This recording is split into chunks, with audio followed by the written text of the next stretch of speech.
Hello students, भौतिक विज्ञान की कक्षा में आपका स्वागत है। आज हम पढ़ेंगे अनंत लंबाई के एक समान रेखीय आवेश वितरण के कारण वैद्युत क्षेत्र की तीव्रता। अर्थात हमें किसी बिंदु पर वैद्युत क्षेत्र की तीव्रता ज्ञात करनी है। किसके कारण? एक समान रेखीय आवेश वितरण के कारण। अर्थात आवेशों को रेखीय व्यवस्था में लगाया गया है।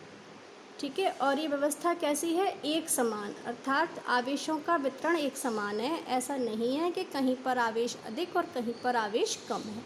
और इस व्यवस्था की लंबाई कितनी है? अनंत लंबाई। अनंत का तात्पर्य होता है बहुत अधिक लंबाई। इसका मतलब क्या हुआ कि हमने बहुत अधिक लंबाई में आवेशों को रेखीय व्यवस्था में संयोजित किया है और इसके कारण हमें किसी बिंदु पर वैद्युत क्षेत्र की तीव्रता ज्ञात करनी है।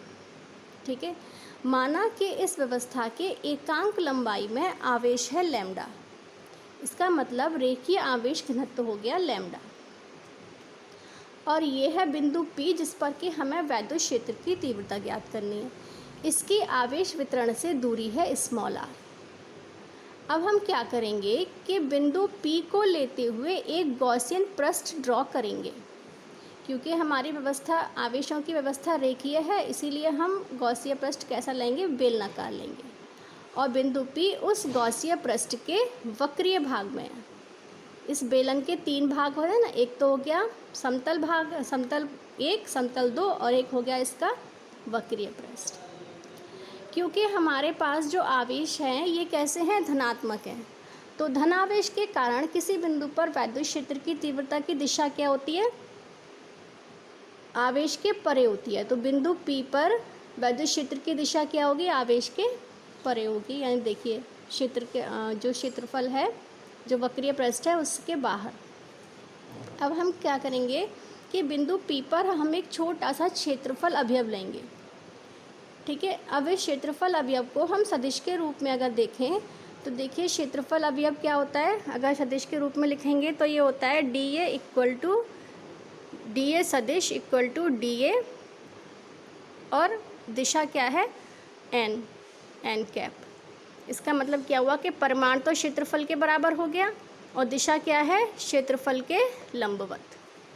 ठीक है, अब हमने छोटा सा क्षेत्रफल अवयव कंसीडर किया है P के परितः। इससे बद्ध वैद्युत फ्लक्स कितना होगा? उससे बद्ध वैद्युत फ्लक्स हम जानते हैं ये होगा d phi equal to E dot dA।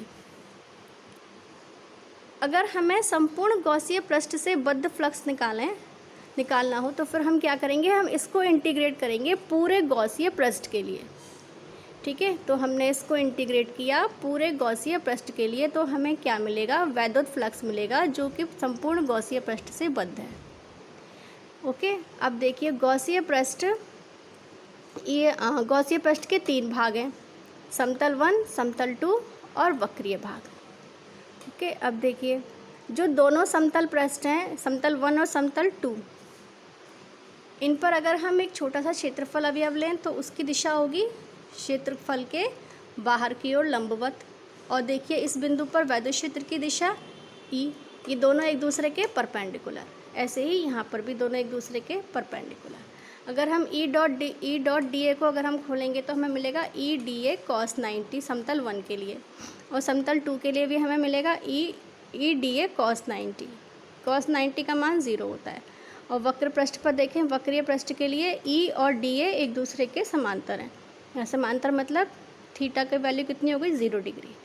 अब देखिए फाई का मान समतल 1 के लिए 0 हो गया, समतल 2 के लिए 0 हो गया, ये वाला टर्म भी 0 हो गई।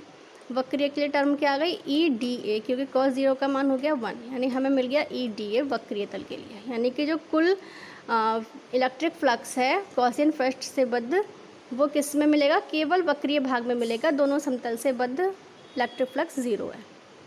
अब हम dA को पूरे वक्रीय भाग के लिए इंटीग्रेट करेंगे, तो हमको क्या रखना होगा यहाँ पर? इसकी जगह पर बेलन का वक्रीय पृष्ठ का क्षेत्रफल, ये क्या होता है? 2 पाई r l। l क्या है? जो बेलन हमने गॉसियन पृष्ठ हमने लिया है इसकी लंबाई है l। तो गॉसियन पृष्ठ से बद्ध इलेक्ट्रिक फ्लक्स का मान आ गया E 2 पाई r l।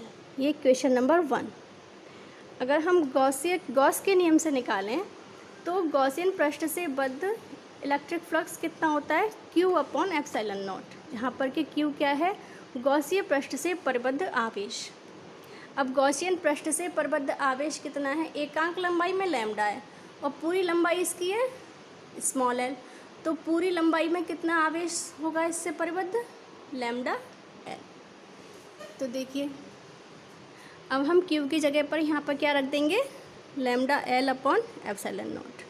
गॉस के नियम से कितना इलेक्ट्रिक फ्लक्स बद्ध है ये, और कन्वेंशनल मेथड से निकालेंगे तो हमारे पास इक्वेशन नंबर 1 मिली थी।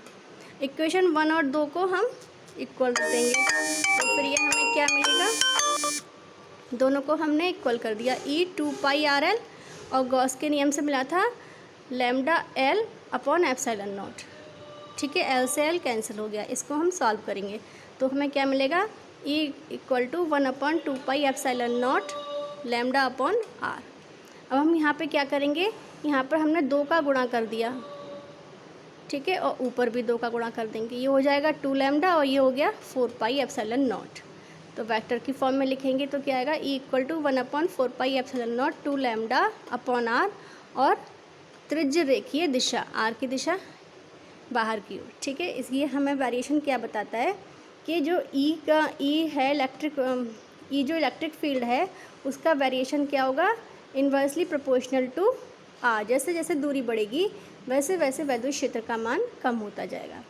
यदि आवेशों के वितरण की व्यवस्था कैसी हो, अगर आवेश ऋणात्मक होंगे तो विद्युत क्षेत्र की दिशा आवेशों के तरफ होगी।